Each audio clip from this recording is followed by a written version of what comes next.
Sean Spicer, thank you. Great to see you again after your week off with the Navy Reserve. You're an officer there. Good to see you hale and healthy. What did the opening day of this trial of Donald Trump tell you? Well, there wasn't a ton of testimony. The former head of the AMI, American Media, that owns the National Enquirer, began his testimony. So there wasn't a lot per se.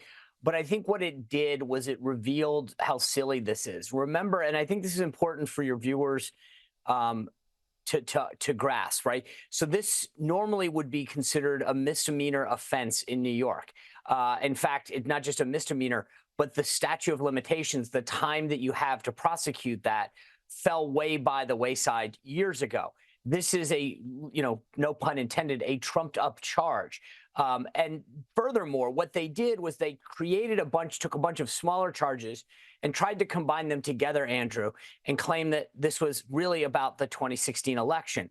Well, if that's the case, the Federal Election Commission and the Department of Justice have already passed on looking at violations to this. So somehow the New York District Attorney, years after, I mean, think about this. It's 2024. They're alleging that this happened in 2015, 11 years ago that this or 9 years ago that this happened. I'm sorry, my math isn't great. And suddenly that an issue that was passed over by our Department of Justice, that was looked at and let go by the Federal Election Commission, suddenly the New York District Attorney, who, by the way, his predecessor, Cy Vance, the district attorney before the current one, also passed on this case. When Alvin Bragg, the current DA, first came into office, he passed on this case. And it wasn't until a Biden attorney was put in the office of the district attorney that they suddenly took up the case. So it's important to understand the context of what's really starting today. And the idea that the first witness was the publisher of a media company that supposedly didn't publish stories about some of these bad things was their lead person tells you a lot about what we're really dealing with. This isn't a serious crime. This is a waste of the court's time. This is a waste of President Trump's time.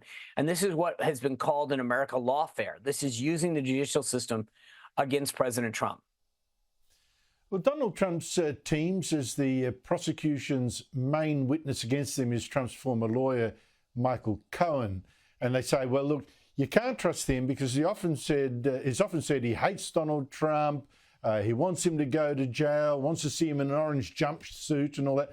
I don't know if you've met Michael Cohen. Is he trustworthy?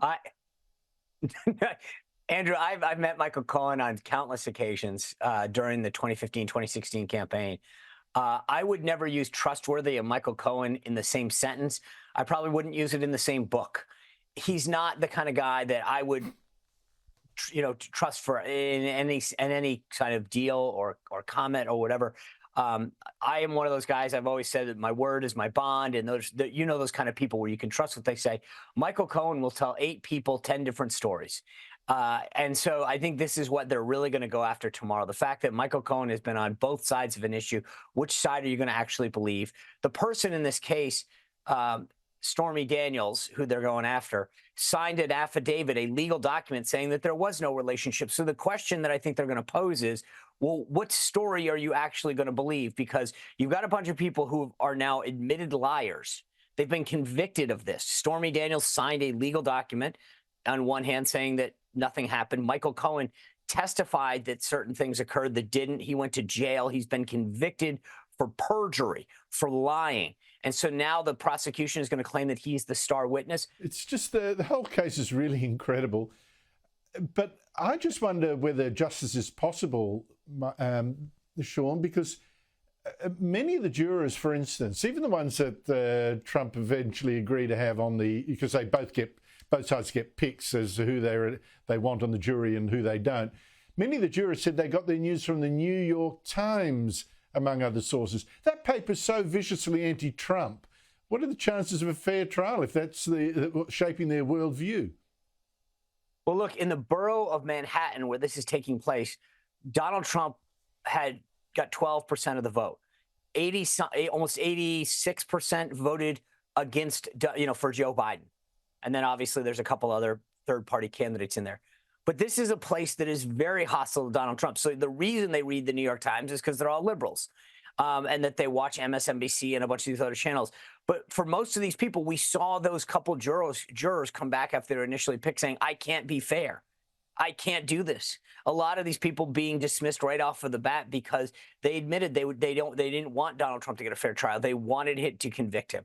And this is what's going to be, unbelievably challenging, is that you're having it in an environment where most people just, regardless of the facts, regardless of the statute of limitations and the charges, we're going to vote him guilty of anything that they put in front of him.